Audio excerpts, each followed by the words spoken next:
Crew Pros, your single source for high-quality, affordable home services. If you are remodeling, repairing, or replacing, Crew Pros are the professionals that can do the job no matter the size. If you are thinking of remodeling your kitchen or bath, needing a new HVAC system, plumbing repairs, flooring, or a complete roof replacement, call Crew Pros. Crew Pros, proud sponsor of the Grizz 901 podcast. Memphis. Nothing but Memphis. Everywhere we go, it's Memphis. Memphis, Tennessee, the beautiful land in the world. And I'm thankful for this guy who tweeted and said I don't have that fire in my eye no more. That game right there was for him. That's what I do. I prove people wrong each and every night, and that's for him right there. Hi, this is Tom Izzo at Michigan State, and you're listening to Grizz 901. What up, Grizz Nation, and welcome back to another episode of Grizz 901, sponsored by Zach Jaworski State Farm, where they treat you like family. I am your host, Daniel Greer, and who was supposed to be with me was my co-host, Nathan Qualls. He'll be back here in a second. He was probably having technical difficulties, but the Grizzlies, God, coming off of just an absolute ugly game there with the Nuggets, losing 105-91, a 14-point loss. They actually were down at some point by 23. They were able to get back and cut it to, I think it was 8 at one point, maybe even a little bit less there in the fourth quarter. But for the most part, it was an absolutely ugly game all around. It just looked like they were being dominated by the other team. And even Ja going off, it seemed like they could not cut it. They could not cut the lead until finally that third quarter when Ja went off. It was a Ja show, and he went off in that third quarter, a big third quarter for him. And so I'm impressed by that, and I'm impressed that they kept fighting and they came back and end up losing, right, by the 14. But in the end, it is a loss. They did fight back, and we're going to talk through some issues they might have right now within this team. Maybe some things that I said on Twitter that maybe angered some people. That's comical in itself. But it was an ugly game to watch. So let's go ahead and bring in Nathan. He's a little cloudy for me, probably cloudy for you. Nathan, are you there? Yeah. Yep, you're terrible. You're very bad. That's all right. He'll keep working on that. But honestly, let's get through the game a little bit. So the Grizzlies, within this game, it was the Nugget show. It was the Jokic show from the very beginning in that first quarter, and that really was the biggest part of the game. Is when they went up 35-14 in the first quarter. The Grizzlies have always been a big first quarter team, huge, and now they're just struggling with that. And they struggled, I think it was the previous game when they were trying to get off and they could not figure things out with Oklahoma City Thunder, and now they have a bad game, a bad first quarter again. It is what it is, but it's not the end all. Okay, the sky isn't falling. A lot of people are freaking out a little bit, and I understand. As a fan, a lot of times you freak out when things don't go your way, and that's okay. But Grizzlies 35-14 in the first quarter, and Nathan, we'll kind of bring you back in and see if we get your audio fixed here. But what did you think of that first quarter? What did it look like on your end? My audio okay? Is it Audio's good. Better now? Audio's great. I don't think of that first quarter. Or should you? That was disgusting. I mean, the Grizzlies came out just as flat as they did in the Thunder game. I think that's what's super frustrating. You look at the box score, and again, it was Denver pretty well dominated the game, determined the way the game was going to go throughout of it. But the Grizzlies actually outscored the Nuggets with their runs that they had in the last three quarters. Yep, they got beat 14-35 in the first. Yep. Right. And they came out with zero sense of urgency. They came out with, it looked like a team that sort of reminded me of, I mean, this is really gross and it is insulting, but it was insulting to watch too. So whatever. the Lakers of last year that thought because of who they were, they're going to come out and win a game. And it's really hard for me to understand coming off 2 days of rest after an absolute dud of a game against a team you should beat 10 times out of 10. Yeah. And have that kind of effort. You know, it was brutal. It was brutal to watch. I certainly was mad about it. I'm sure that they will be mad at themselves about it. Yeah. Going back, looking back, and it feels like a game they need to go watch the film, because I think there's a lot of things to learn from a pure basketball standpoint, but also to look back and see that's not the team that we want to be. That's not the effort we want to give night in and night out. There's no excuse for that, especially after the Thunder game. Yeah. And I think if it's a game in itself, you're a little frustrated as a fan. You're frustrated, right? It's just like, that's not what this team is or who this team is, right? And it's okay to be frustrated. But when you compile it with the Oklahoma City Thunder game, it's even worse of a taste in your mouth, because you're just like, we should have completely beat that team. Yeah. Ja gets thrown out of the game. We were losing by 20 when Ja was in the game. Okay. So it's not like, oh my God, Ja got thrown out and we ended up losing. We were already down. I was going to say, I mean, I hate to sound like a Warriors fan, but does somebody need to remind them they haven't won anything yet after that Bucks game? All right. Let me answer that question. Let me answer that question real quick. This team, they're going to be fine. My biggest issue with this team so far, they are 6-9 on the road. That's been my biggest issue. This last little win streak, all at home. Like, that is really where they picked up those kind of, got the train rolling again. And so that's what worries me, is going on the road and winning. It's not because of who they're playing. Okay. It's the competition matters nothing. These are NBA teams. They're all good. And when you go play at somebody else's home court, you should be able to beat them. You should have a 500 record, maybe squeak out 5 to 10 wins over 500 on the road. And you should be really good at home. That's what really good championship teams do. That's what I haven't seen yet, is the on the road wins, because 6-9, that's my biggest issue. Nothing else matters to me. A loss doesn't matter to me. It's 1 of 82. I don't care. In the end of the day, good teams are going to be between 10 to 15 games over 500 at the end of the year. So all you have to do is win 15 more than you lose, whatever. But the on the road splits is what scares me. I'm not even worried about that, man. I am not worried at all about this team after the last game, the last 2 games. Again, it's gross. It's gross to have to watch. It's gross to see that kind of effort from the team, but I'm not overly concerned. Again, I thought once the Grizzlies woke up and decided to play a basketball game, they held their own, right? I think the Nuggets certainly didn't give all the effort they had to give, but I also think the Grizzlies just made life a little bit harder for them. I think the Grizzlies, if they came out with 4 quarters of that effort, would have won the game. I think the Grizzlies are the better team. I think that they need to learn a lot. The main thing that concerns me is a lack of communication on the defensive end. There's a lot of defensive lapses, right? It wasn't just the Jaren got into foul trouble with stupid fouls again, which he did, but it was Jaren floated around on a couple of different rotations and just let Aaron Gordon have drives to the rim, right? That can't happen. Brandon Clark, I'm sorry. I love BC. I thought he played really well tonight. I think he's a good player for this team. It's well documented. I don't think he is the brightest player on this team.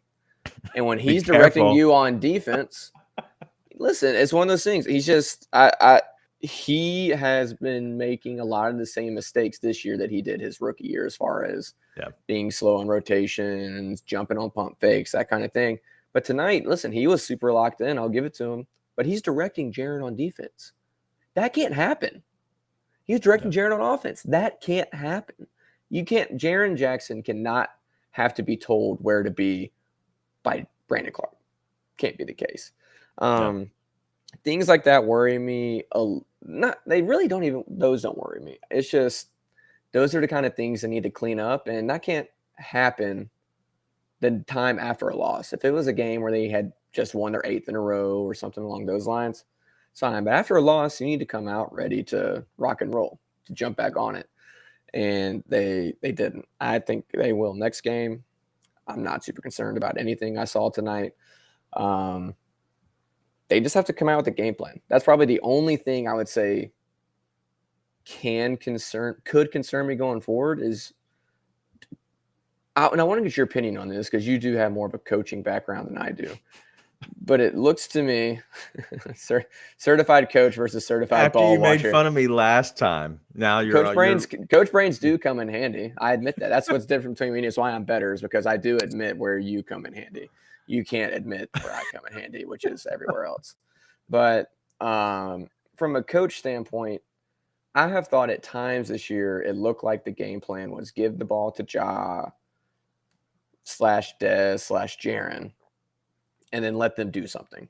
And they don't come out with the offense where they run, right? And I think that's what made Denver so dangerous tonight is, everything goes through Jokic, but they have Gordon on back cuts, Bruce Brown on back cuts. Someone else is moving and rotating around to open up for three after that back cut.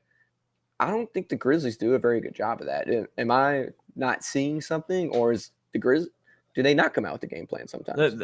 They run a completely opposite offense. If you look at Denver, they go into the high post, which is Jokic, and they work through the high post, which is at that point you're running picks both ways, whether it's high or low, whether it's a back pick, whether you're coming out and using your guards to use your big guys to come up top to get the ball to create the motion. There's just pretty much a motion offense. Like you have the pendulum in the middle, and then everything around it is moving, right? And at that point, with things moving, just like let's say a football analogy, okay? When you have the RPO, run pass option, right? Pretty much you're saying, hey, you have this option to do this. It's all about you making the right read. Two people have to make the right read, the receiver and the quarterback. So if they both make the right read, they connect and it's a big play.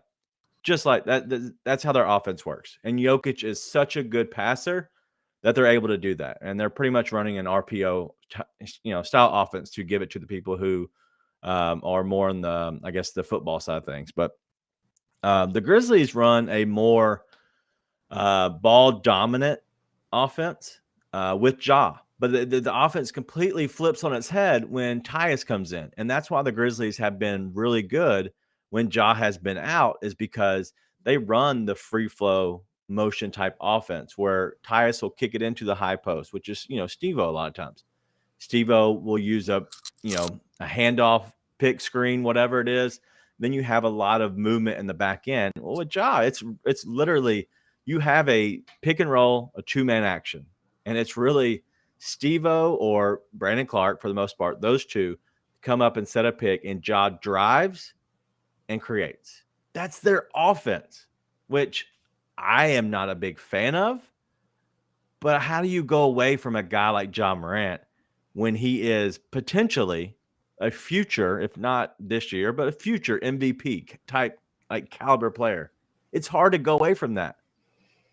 But that does hurt the rest of your offense, is because unless you have guys that can play within a role, like a David Roddy, who is finding his role very much so, Conchar, who has been awful the last week or so, unless you find people that can play within that offense, that's what it's going to struggle. But also it can be so good, because you saw what it did for Zaire last year. So if that answers your question, I think that there's two different styles. I think it's all about finding the right pieces for those type offenses. Yeah, and that makes sense. And that's the thought I have, again, is from a non-coach mind watching the game, is it's everybody watch what Ja does. But at the same time, Ja's incredible. So you don't want to take the ball out of his hands. I just, on nights like tonight where it's very clear the Nuggets are packing the paint, they just were not going to – they sort of did the Minnesota defense where they're just going to make Ja see 2, see 3. They're not going to let him in. They went more zone. Paint at will. Can we not adjust off of that, right? And how do you think it just looked – I don't know. That's what I'm saying. Do you have more motion? Do you have Ja get off ball a little bit? throw in some more cuts. But what you can't do is just settle for the shots Denver obviously wants you to take, which is what the Grizzlies did throughout the first quarter. And when Denver would go on a run, it typically is because that's what the Grizzlies were doing for the rest of the game as well. Yeah, so if you see their type defense that you've now seen Oklahoma City Thunder do, as well as now the Nuggets have both done, is they ran a what you call a 3-2 type defense, right? You have the three up top, and then it's kind of like an umbrella in a sense. Then you have the two post guys on the blocks on the near the basket. For some people that might not know as much about basketball, I'm trying to just explain it. But what happens is you put a guy like Aaron Gordon, who's mobile, he's big. He plays that middle because then if he has to, he falls down and he's pretty much a center in a sense. So you want a tall player. So that's what they're doing with a lot of these defenses against Ja. You have a tall guy, you have an oversized player at the top on this zone defense, and it actually keeps him hopefully at bay, because what happens is it clogs more instead of using a little guard. He can fight over, through screens and whatnot. And so what's happened is Taylor Jenkins made a very good adjustment. If you saw in the game, and if anybody goes back and watches this, they send two screeners up. And what they do is they screen the inside. And what that does is that creates a path that allows whoever the point guard is, it was Tyus Sun, but it was also Ja. It allows them a free reign right to straight down the middle. And at that point, you have two post guys. They both have to come. The only problem with that is you're using two guys to help one guy get to the middle. And at that point, your point guard, your guy has to get up a shot, has to go up to the rim, because there's not much help that you can get out of that. Okay, so they're really doing one thing. The other way, what I would do if it was me, I would send in a guy like they did, Brandon Clark or Jaren. I would like Jaren in that role. You just send him straight to the middle of the lane. You have 3 seconds, right? And you just maybe kick the ball back and forth, and you kick it back to the middle, and you should have Jaren there, and he can kind of float in and out of the lane. But I think that would be the biggest thing, is get to the heart of the defense, and that is the interior right there at the free throw line. And if you can do that, you have a 7-footer who is literally 2 strides, and maybe Jaren, maybe no strides, Mr. Go Gadget arms. He might be able to get to the front of the rim very easily. But the other thing is, we don't throw the ball into Jaren. So don't put Jaren in the post, because we were not throwing the ball into him for whatever reason. It's the dumbest thing. Dude. I do. And I'll be honest. I mean, #bad fan. I didn't watch the second half of that Oklahoma City game. I score checked. I was like, if it gets close, I'll turn it back on. But I just got back into town. My friend's about to have a kid. We're at his house celebrating him. I'm like, I'm not going to put myself through this while I'm sitting here trying to have a good time with this guy. He doesn't deserve it. I probably do deserve it, but he didn't deserve it. So I didn't watch it. But I just assumed in my head, Ja got thrown out of the game. It's Oklahoma City Thunder, who their big is Poku. Defeat Jaren, right? Yeah. Christ almighty, that's not what happened. I don't understand it. He's a freak of nature. And, I mean, I almost even quit looking for it. Because tonight, I mean, it's the first quarter. Bruce Brown's on him in the post. They don't throw him the ball. They go swing to a slightly contested 3. Mm-hmm. And listen, you can get mad at Dylan for taking shots. It's not like it's just Dylan Brooks. Zaire did it. There was one time where Ja fed it to Zaire to feed it to Jaren. Zaire kicked it out to Dylan for a 3. It feels like I'm on crazy pills, and I get it. They want to be able to space the floor and shoot, but you've got to recognize the advantage that you have in there, especially on nights tonight where, I mean, I think they finished single digits for 3s, didn't they? Yeah. I don't think they ever got to the double-digit threshold. So no, I don't think they did. It drives me insane. I don't understand it. It makes you a lot easier to defend, to not exploit that. And listen, I know Jaren had one play against Jeff Green. They called a foul. It probably was a foul, but it seemed to me like there's no reason to call. It's not getting called on Jokic for sure. Yeah. But the whole not feeding Jaren in the post thing drives me crazy. But to bring it back to this game in particular, again, I thought the Grizzlies played very well. They played a solid game for 3 quarters. The problem was they put themselves in a hole in the first quarter where they couldn't just play solid. They really needed to play perfect for a long stretch of time in order to get back into it. And they just weren't able to do it. So I'm not worried. I'm not panicked. It was gross. I hated it. I felt like I was getting Jackie Chan karate kicked in the nuts for basically 2.5 hours, but they're going to be okay. It's going to be all right. Yeah. The Grizzlies, 5 of 26 from deep, 10 of 27 from deep for the Denver Nuggets, who I swear, it seemed like they hit every single three they shot. I don't know if that was just the first half, but every time they shot, I was like, God, like, how are they hitting this many? It seemed like it was nonstop. And if you look back at the numbers, it's like 10 to 27. You're like, all right, that's 37%, 3. That's not that bad. That's not that good. I'm sorry. That's not that good. The Grizzlies defensively were fine. It was one quarter that they were kind of out coached. And I hate saying that because I love TJ. But they were out coached. They just were. And it was a sense of one team had a game plan that executed it. And it was such an onslaught in the first quarter that Taylor, and credit to him, caught back up and was able to get his guys, and credit to the guys as well, getting back on the right path, right? They figured out some things and they found out what worked. And then realistically, it was Ja. Ja did Ja things in the third quarter. And outside of Ja going crazy in the third quarter, this game's a 30-point game. But because he was able to kind of flip the script a little bit, and credit to Taylor again, he played Ja to start the fourth quarter. I've never seen him do that. Like literally, even in a playoff game, he's never really done that. And so credit to him for staying with the hot hand and seeing, hey, let's just get a little crazy and see if it works.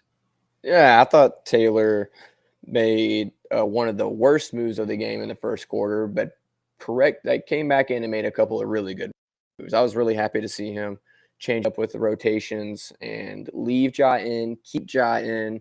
Like I said, even I, with my dumb brain, saw the double screens he was putting in place to create some space. I liked that a lot. Yeah, and it's the same thing that when they were making those threes, I don't think they made a bunch of threes. Just every single one of them felt like daggers because you were behind the 8 ball from the get-go, right? They didn't make a ton of threes, but they were all big threes, right? And unfortunately, the Grizzlies actually had a chance. I got cut to 9 or 8 at some point in the third or fourth quarter. I can't remember. I think it was the fourth quarter. They did it both quarters. Both quarters. Mm-hmm. And each time there was a 4-point swing off of a Grizzlies mistake, right? It wasn't a Denver good play. There was a 4-point swing where Brandon didn't jump for the alley-oop Ja was going to give, which, listen, that's very bang. But it's one of those things that it's, when Brandon's rim running, I don't know how he's not looking for that because that's what he does, right? But, there's someone gets on a fast break and then nobody gets back and guards Bones Highland at the 3-point line, right? It's little things like that. The only move from Taylor I didn't like tonight was taking Jaren out after he gets back-to-back buckets. It was like the next play. I don't think they got back on offense. I think something happened. He had 3 fouls already. I believe he already had 3 fouls. And they were trying to get him out. They shouldn't have a dead ball. No? Maybe. Yeah, I don't think he was in foul trouble at this point. Okay. Because it was first quarter. This was first quarter. And they take him out in the regular rotation. If they had 3 fouls, and listen, I'll take it back. But if it's in the first quarter, he didn't. He didn't pick him up to the second, but he picked him up pretty bang there in the second. I'm pretty sure he got it. This was in the first quarter. May have been in the second. I don't know. I don't think it's a foul-related thing. But took him out, and at that point, the Grizzlies were really struggling on offense, and obviously defensively, they sucked in that first quarter as well. All right. Let's move on. I didn't like it, but let's move on from this game. Obviously, it's been, please. It is what it is, right? It was a bad game. We've kind of broken it down enough for the people who weren't able to watch it. And the reason I kind of spent more time on this than we normally do, it's 12:15 at night. We're recording this as a present time, as the clock's still going up. And so I want to give, this is going to release. There's going to be a lot of people that watch this probably early in the morning tomorrow, or maybe listen to it early in the morning tomorrow and able to hear a little bit of how the game went. This is why we spent 25 minutes on breaking down the game as much as we could. Jokic was awesome, right? He Yeah, went for he's 13, so 13, and 13. I don't know if the stats, even though it was a triple-double, it wasn't overpowering, but it just seemed like he Made just all seemed the like right he was plays. toying. He was toying with everybody the whole time. Like, and he looked amazing. He played within himself, and he looked great. He also fouled the piss out of Jaren on some offensive rebounds. So I would love if that whistle went both ways tonight. Yeah. Let's talk about some of the guys. All right. So Ja has looked fine. He's looked good. He's kind of come back down to earth a little bit offensively, but he's still passing the ball. Another 10 assist game. He had 35 points tonight. Obviously, he got kicked out of the OKC game. Let's talk about the rest of the crew. Dylan, are you good with his performance in the past? Like, are you fine now? I'm not talking about just tonight. Are you feel comfortable with Dylan? Yeah. I mean, Dylan had a horrible first quarter tonight, but who didn't? Right. Okay. Let's keep going. I don't want to spend too much time on the guys. If you do want to spend time on them, let's rock and roll. Steven Adams. They did not go back to him in the fourth quarter. Thought that was kind of weird, but I know that they wanted to kind of stay and see if they could change something up, which I like. He wanted to go smaller, and he went smaller. Unfortunately, Jaren forgot to get the memo of, hey, we're smaller. We're all going to switch everything. And he decided he didn't want to switch everything. But Steven Adams, okay with his performance tonight in general? Yeah, overall? there wasn't much for him to do, right? I Please think, quit smoking layups. That's it. Yes. So I think Brooks and Adams have been the two most consistent players over this kind of this little run outside of Ja. Ja's been, obviously amazing. He's been very good. They've been the most consistent. I'm not saying they've been the best at times. I'm saying they're the most consistent. And I think that goes to show that Dylan Brooks, I never would have said that last year, but him being the most consistent, one of the most consistent on this team, dude, it goes very good. Okay. It's showing that he wants to get paid. I'll just be honest. He wants to get paid. That's why he's so consistent. But he's doing it the right way. He is doing it the right way. Important. He's doing it the right way. 7 rebounds tonight. Dylan has played very well. He's played more consistent, which I've been a big fan. So let's talk about the rest of this crew. And let's not hit on Jaren yet, because obviously I put out a tweet that got some backlash tonight. And I deleted it because I felt like it was the smartest thing to do for us as a crew. I backed down. Swallowed my pride, even though I was right. We'll get into that. John Conchar, huge Jitty fan, personally. I know a lot of people are as well. Nothing bad about him. What do you think about it? Because he has not played well as of late. He's not in the role he needs to be in. And we talked about this a while ago, and you, I think, disagreed with me and kind of got on my case a little bit about it. John Conchar does not need to be playing extended minutes. He just doesn't. He needs to be a gadget guy that comes in on the bench. He needs to be a guy that is on the fringe of getting minutes when it comes playoff time. And right now, he's having to start for you. That's just not ideal. He's not going to create shots. He does all the little things right, but he does not have the physical tools to be even really average defensively, right? He is a minus player defensively, not because he doesn't do the right things, but because he doesn't have the tools to be an average or above average player defensively. He can hit shots, but he's not going to be just knocking down contested threes for you. He's not a guy you want shooting at volume. I think Conchar is fine. I think it's the right move to have him signed. I think he will end up playing a really, really valuable role for this team. It's just not the role he's in right now. It's more than what he's capable of, at least at this point in his career. It's just not the right role. Okay, listen, I disagree with the role. I think he's fine in the role he's in. I don't. What's his role? Stand outside, shoot if they pass you the ball to a wide open corner three, defend well enough, okay, and do the little things, rebound the ball. No. What has he not done? And this is why I think there's something wrong. There's an issue. He's not rebounding the ball. He's just not. So let me just share these numbers real quick with you and see what you think. For the month of December, he's averaging 4.7 rebounds a game. For the entire month of November, he averaged 7.1 rebounds per game. Did he play more? A little bit. The reason he played because he started. He's still starting. Okay. In the 3 games, he played 5 games. He played 23 to 26 minutes or less. He was still getting 7, 7, 4, 4, and 5 rebounds. Like, he's still getting a lot of rebounds. Now, if you look, he's had 1 game of 7 rebounds in the month of December, 1 game of 6, 1 game of 5, and the rest have been 4 or less. Like, there is literally his rebounding numbers. And tonight, 1 rebound, 1 assist, they're all falling drastically.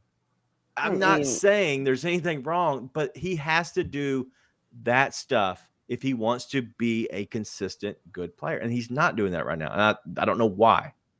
I think you got a lot more activity during this little win streak from the rest of the team. I mean, Ja was getting 6 to 10 rebounds every night, it felt like, for a while. Jaren was doing a lot better job rebounding. Aldama and BC were doing a lot. Adams, I felt like, was a little bit down in his rebounding numbers too. But if you saw, it's because he was doing a lot of work blocking people out and just creating the right space for other people to work. And so if you think Jitty's hurt, I don't think he's hurt. Why? Because I don't think he's hurt. I just think there's something, like, if you look at him playing, he looked to be a little bit more his confidence, dude. And that's probably what it is. And right? This is what I mean by the role. If that's his role, great. And I think that is what his ideal role is to stand on the perimeter, get shots up, keep the ball moving, go get rebounds. I think that's his role. I think the Grizzlies offense needs a secondary creator in the starting rotation outside of Ja Morant. And if it's not going to be him, then it's going to – well, right. No. And he's not trying to create, and I don't think he is trying to create. Guess what? It's going to have to be Dylan Brooks. And you don't want Dylan creating that much. You just don't. Listen, everybody gets mad at Dylan, but at the end of the day, if the defense is collapsing on Ja, and you're not going to give it to Jaren, which, if you know why they're not giving it to Jaren, please feel free to write into the show. We would love to know. Who's the other person? It's Dylan. It's giving the ball to Dylan. So don't get mad at Dylan when he's doing the only other option that's available. And other than that, it's giving it to Conchar. And I don't know if you've seen Conchar shoot a floater, but it's like Justice Winslow level of danger for the court side. That's fans. not yet. That's not his game. That's not his game. The problem is that, yes, if that's his role, great. That's his role on the bench. The Grizzlies need something else, and he's not going to be able to do that. So I think he's been asked to do more than what he should be asked to do, by no fault of his own, by no fault of the coaching staff either. It's not on the coaching staff. They're between a rock and a hard place. But he's been asked to do too much. And so I think it's probably hurt his confidence a little bit, and now he's a little bit on edge trying to figure out exactly who he is in that starting lineup. Yeah, and you're probably right. He's averaging less than a 3 made for the month of December. Okay, That's not him, right? That's not him. He's a no-show tonight. I think he was at 14 minutes, 16 minutes he played. Literally, it was a bunch of zeros and a rebound and assist. Like, so it worries me that with all the other guys starting to come back and get healthy, if he can't find his confidence, he's going to start falling further down the depth chart. And I think that he is a very important player for this team. And I'm curious what it is. And I honestly think it is confidence. And that goes on to the interview I had with his college coach, John Kaufman. Shout out to the Mastodons. He talked about that in a little bit in length, of talking about how when John got there, he saw him grow as a player through his confidence. The more confident that Conchar got, the more he was able to be himself and kind of become the player he is. But the biggest thing with that, it's not that I think he's a bad player at all. I'm asking because I'm curious what other people see. What I see is a guy that now, like you say, has lost his confidence. But mainly what I see is that little do something stuff that Melton was doing, that Conchar picked up on. He hasn't been able to do that. And I think that is a big key for this team, because it allows this team to kind of run on all cylinders. When you have somebody doing those little things, Conchar is not the guy boxing everybody out, getting there and getting just a perfect, picture perfect rebound. He's literally jumping over 2 people because it's a big kick out 3 from a 3. Like that's the rebounds he's going to get. He's going to get those ones that are just hustle plays. we want to see more of that. I think that maybe his confidence, maybe some shots start falling. I think that'll come back around. All right, let's talk about one other guy in the starting rotation.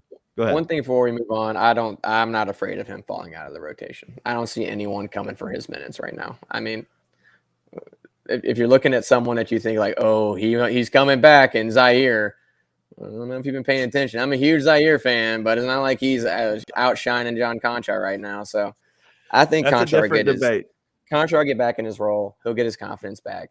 It'll be fine. I'm not worried. Well, let me I want to move on to Jaren, but before we hit Jaren, yeah, are we about to have a real conversation about David Roddy being in the 10-man rotation?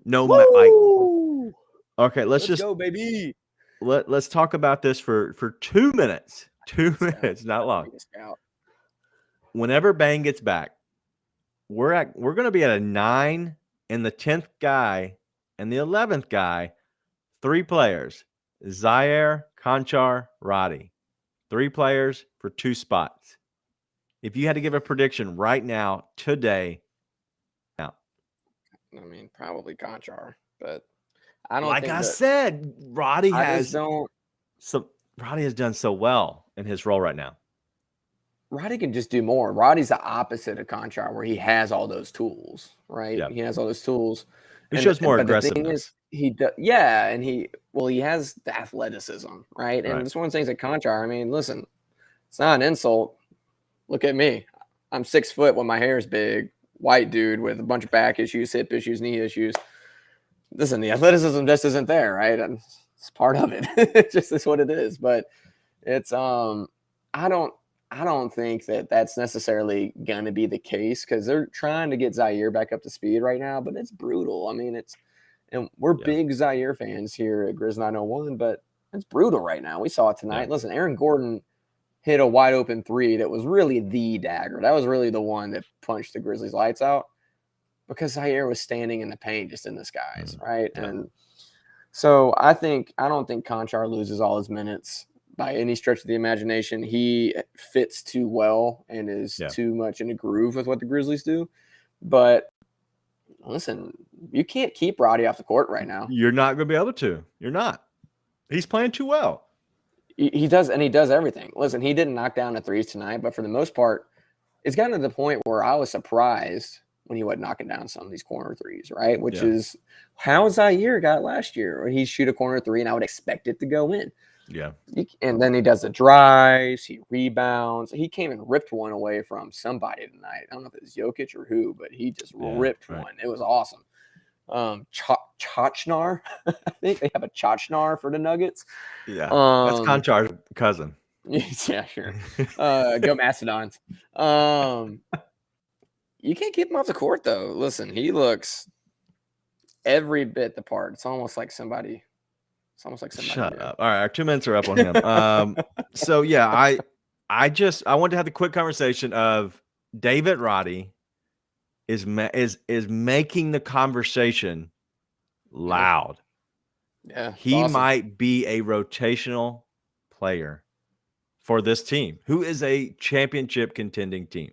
Yep. He could be in the 10-man rotation, and Taylor likes to go 10-man, so he's going to get his chance. And obviously, I'm not talking about some games. You're going to have DNPs for certain guys just to get rest. And you're going to have certain, games where the matchups is just better on one way or the other. But for the most part, I'm talking about for the I guess the most of the season. You're going to have, I think Roddy's, he's making a conversation about him playing. So I'm excited. All right, let's get to the last one. This has been the one that's been the most talked about. Jaren Jackson Jr., what are you seeing? Because Jaren, Defensive Player of the Year in the conversation locally here in Memphis. He has played very well after coming back, right? And that normally isn't. It's normally like Zaire. You come back and you have your struggles and you eventually get back to where you were. Jaren, when he came back from, having the issue, his foot issue, and coming back so quickly, you didn't think he would be this good. Jaren has been very, very good. He's shown glimpses of being all-star caliber. there's also been other times when he's shown that he has struggled, and whether it's basketball IQ, whether it's defensive schemes, whatever it might be, whether it's just getting lazy. What have you seen from Jaren here lately? And do you think it's something that just falling into a rut, or you think it's, something that, hey, you just get out of that rut and maybe you're just going through a lull right now? I don't think there's any cause for long-term concern. And one of the reasons being, I haven't seen any of that on offense, right? My frustration with Jaren's offense is typically the team scheme as a whole, right? Yeah. And I think that's a huge, huge disservice by the team to not feed him in the paint, because he's shown an obvious growth in that area. It's obviously been a area of focus for him to get better in the paint. Yeah. And they just haven't, but they're not feeding him, right? And you've got to feed him. There's no reason he can't go and just get a straight up post bucket being contested just like Jokic can, right? He can. He can go do that. So feed him in the paint, even if it isn't the quote unquote scheme.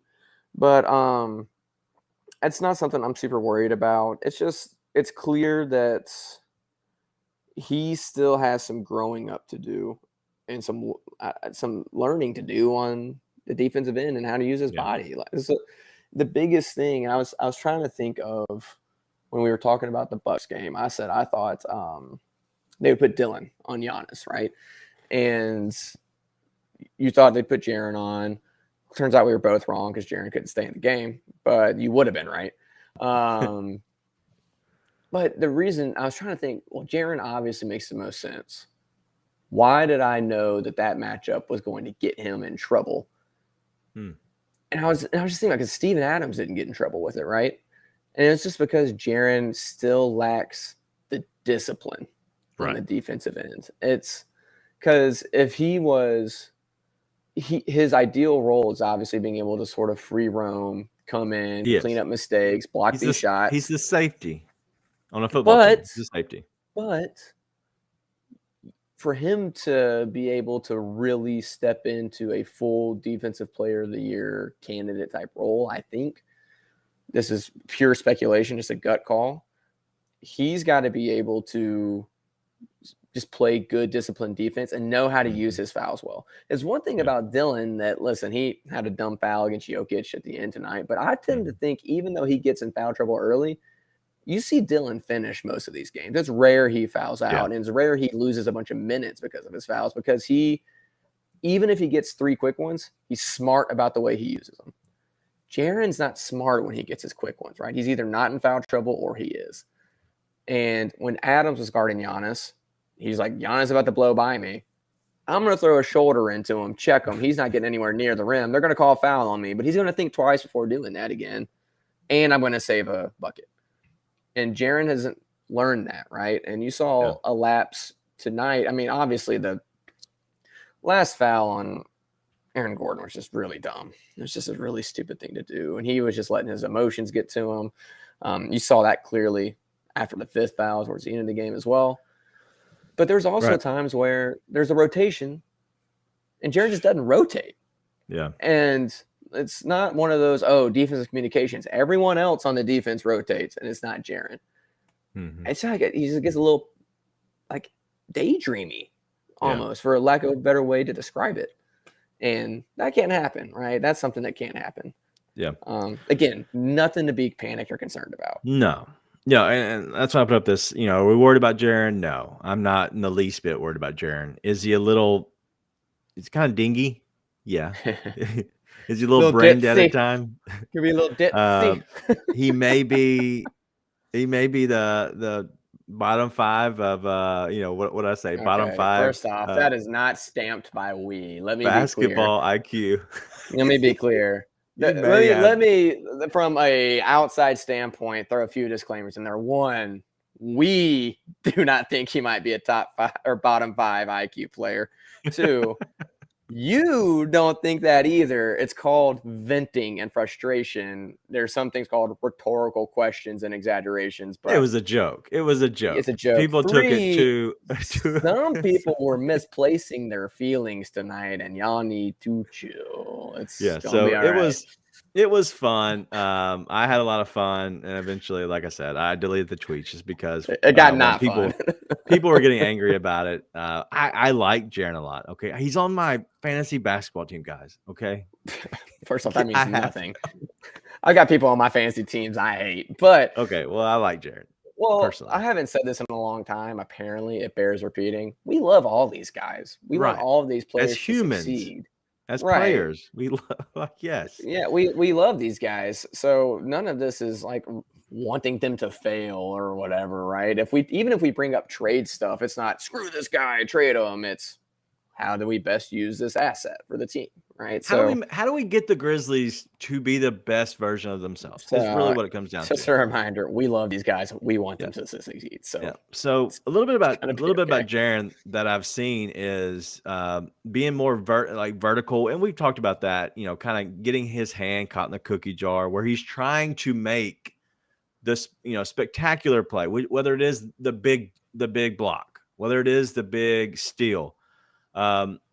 When you saw him get his 5th foul, you saw that Jaren was going up against Jokic, and the dude is a monster. Jaren is an absolute monster. His hands, his arms, I call them the go-go gadget arms.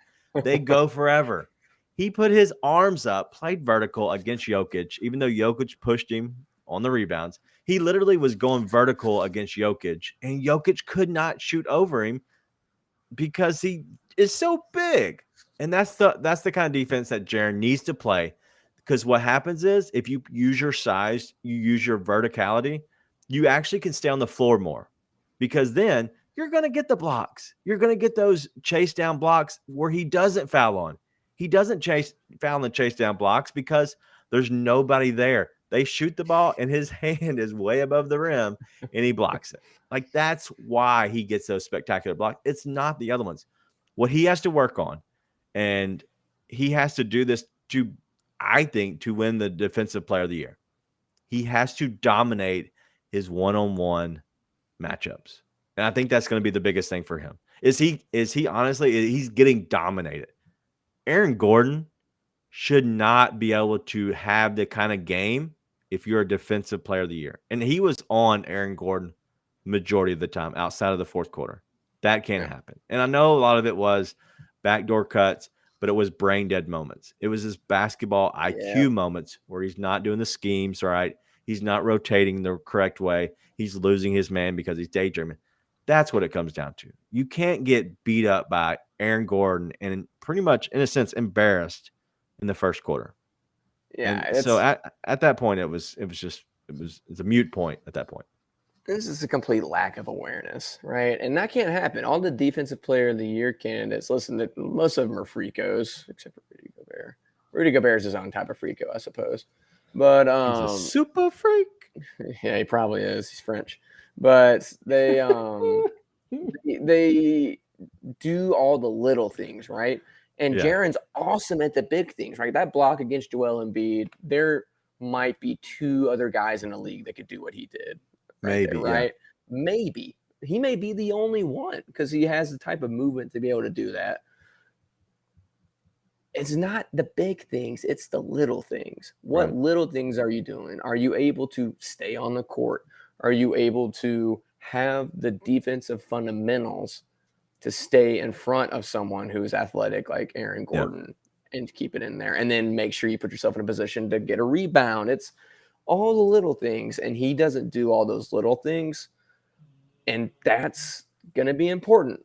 All the little things, just like on the offensive end. Awesome. You can do freaky stuff on the offensive end that 7-footer shouldn't be able to do. Can you get a little hook shot in? Can you do a little post move? It's a little stuff with Jaren. He's a unicorn, man, and he's going to be a very pivotal player for this team going forward. He is one of the main core pieces. Like, he's not going anywhere. Okay, we like Jaren, but it just goes to show, and I made this comment, Desmond Bane is the second best player on this team, no doubt. Like, he's in that position now because Desmond Bane, he's good defensively, but his offense is really what the Grizzlies have to have. No matter what Ja does, offensively, Desmond Bane lets you become the championship contender team that you want to be. And I think Jaren's a huge piece of that. But I really do think you have to have a Desmond Bane to really just unlock a lot of pieces. And I think he stretches the floor so much. I think you need them both. I think they're equally important. Bane's the second best player. I would say Jaren is the biggest X factor, though. Jaren is Very what much pushes so. you Okay. over the top. I'm okay Bane, with that. X factor is big. Bane getting in 5-on-5 today, Daniel. You see that? Let's go, baby. Let's go. Let's get it back. Christmas starting Day? Starting to get just enough hope that I could be crushed. Let's go. Wow. That's how things enough. go in my life. So just tip. All right. So game predictions, real quick. Yep. And we've been going for way too long, and we're both tired. But very much so. A little bit about game predictions. Suns game. Suns just lost by 3 points to the Washington Wizards. Got dominated by Kyle Kuzma. Love to have him. Don't know how we'd get him. But what do you see with the Suns? Suns have they've kind of been reeling a little bit. They haven't been playing their best ball as of late. They just lost, like I said, at home against the Wizards. What do you think about this game? This is coming off 2 losses. It's 2 days off on which team shows up, man. The Grizzlies haven't been playing their best ball the past couple games either. I mean, I can't imagine they come out. That game's national TV as well, right? Friday on ESPN.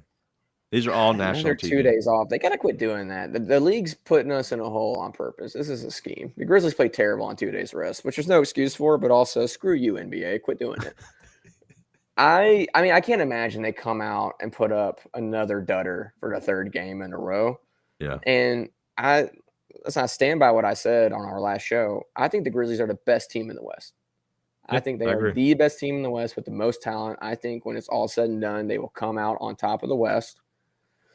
And I mean, I don't know what to make of a prediction because it's same time zone. Arizona, by the way, if we have anyone in Arizona listening, you guys are weirdos with your time zone when you don't do the whole switch over. I just found out talking to a prospect the other day that you guys are all that you are on actual mountain time now. You're not Pacific time. So it's very annoying. I wish you guys would fix it.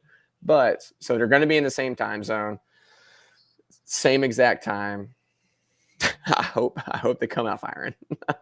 I hope they come out firing. If they come out firing, they'll win. I think it'll take a good Jaren game. And I think that's the only thing that they will have to need. I think they need a good Jaren game and everybody else to not suck. That'll be good enough. Yeah. Good Jaren game would be important. I'm not sure about Devin Booker. He did not play tonight. He has a groin injury. I'm not sure. That's literally the first time I've ever seen that. I thought he was playing, so he must have just had it was a rest, or maybe it was a groin injury. So I'm not sure about him, but they have 2 days off as well. They played tonight, and they won't play again until Friday. And it's the late game again out on the West Coast. But DeAndre Ayton tonight went off for 30 and 13. That's not going to happen against Steven Adams. Steven Adams is not going to allow DeAndre Ayton to go off for 30 and 13. DeAndre Ayton does shoot well from the mid, right? Because he is mid. DeAndre Ayton is good. Let me be clear. Yeah. But I did like what you did there. But I do think, and I saw this early from Adams, I think Adams has done a very good job of trying to eliminate the drop coverage that took him off the court in the playoffs. I thought he played really well on the perimeter against Jokic. I thought he did well against the Bucks as well. I think the only reason they didn't go back to Adams was because they needed something to get. They needed a spark. They needed an offensive spark. Right. It wasn't because Adams did anything wrong. And Adams, obviously, it's just not a good your best offensive player. Even though your plus minuses are big, you need people who could go get buckets, and it's just not him. And there were no right moves for Taylor to make tonight. It was just that kind of night. So I think he has played pretty good defense. All that to say, sorry, it's tired. I already ramble when I'm fully aware. Well, let me set this up for you. Good defense against mid. You have Adams on Ayton. Mm-hmm. Okay. You have Dylan Brooks on potentially Devin Booker. That itself, sign me up. Then you also have Chris Paul. Chris Paul is going to try to do and put Steven Adams in every single pick and roll. They're going to try to take advantage of Adams and Ja. That is the game plan. That's what a Chris Paul offense does. There's going to be a lot of gamesmanship. There's going to be a lot of coaching techniques. They do have 2 days off, which helps. But Chris Paul has not been Chris Paul. So I really like this matchup for the Grizzlies. I think the Grizzlies win this game. I don't see a world where they come out flat again. I think they're going to come out with their hair on fire, and I think they're going to get a big dub on ESPN and take it into Christmas Day. Yep, I think the Grizzlies will take the Suns more seriously than they take the Nuggets. The Grizzlies know that they're better than the Nuggets. I think they've known since last year they're better than the Nuggets. And I think the Suns, there's still something to prove there. There's a little bit of, for lack of a better word, at midnight, pissiness back and forth with that. Pissiness. Have a good Wednesday. I hate that I did that on a podcast that's going out. But is that going to be the title of the show? The pissiness of that game. Nope. That will not be the title. All right. Anything else you got on that before I hit my my ad for Mr. Jaworski? Nah, hit it. All right. If you need insurance, go check out our guy, Zach Jaworski State Farm, 901-443-4798 at ZachInsuresMemphis.com, Z-A-C-H, ZachInsuresMemphis.com. He insures me. He insures my family. He can insure you, whether it's your automobile, home, whatever. Promise you. Go check out. Let them know the Grizz 901 team sent you. Again, 901-443-4798. ZachInsuresMemphis.com. Also, our merch. We're putting out new stuff. Grizz 901 merch. You can go find us at grindcitydesigns.com /Grizz 901. Grindcitydesigns.com /Grizz 901. Also, Grizzly Player Watch. Real quick, shout out. It is way past midnight. 2-2 night. Sorry, Santi Aldama did not. He got in foul trouble, so he missed. But 2-2 night, 57-44 on the year. If you are following along, all right. We have some big games coming up. We're gonna keep trying to do these late night ones. I don't know if we're gonna be able to. I'm fine. I'm a late night owl. If you're hearing this on a Wednesday and you're on the podcast or on YouTube, thank you for hanging out. We've had a big group hanging out with us the whole night tonight. So thank you for hanging out with us here on YouTube, listening and watching and seeing us as we battle through the late night time. But anything else that you see, yeah, it's way too late. I don't even know what I'm saying at this point. Anything you have going out, Nate? Anything you got going on? We will have a really cool, unique article coming out. I was hoping, well, we did have, I guess, a Big Jai game, but it was not a fun Big Jai game. But a really cool article coming out by Mr. Andrew Hanesian tomorrow on the anatomy of Ja Morant. And he, for anyone who doesn't know Andrew, has a background in biology and medicine. And so he knows a lot about muscle fibers, all the kind of junk. That's really the only thing I know is how to say muscle fibers. He knows all that stuff. So he goes in depth on how the different muscle groups work and what about Ja specific muscle fibers, et cetera, and allowing him to do all the crazy stuff he does. So listen, it's really good. He does it in a way where even I can understand what's going on. So be sure to check that out. We'll have that coming out tomorrow. And then we have some Christmas themed stuff that's going to be very gimmicky and everyone's going to really enjoy it coming out towards the end of the week as well. So check out those articles. They'll be coming out. And other than that, no, I don't have anything. No, that's it. That's the end. That's that big brain working over there for Andrew. Got that big brain energy. Big brain. He's the opposite of someone else. Won't mention him. All right.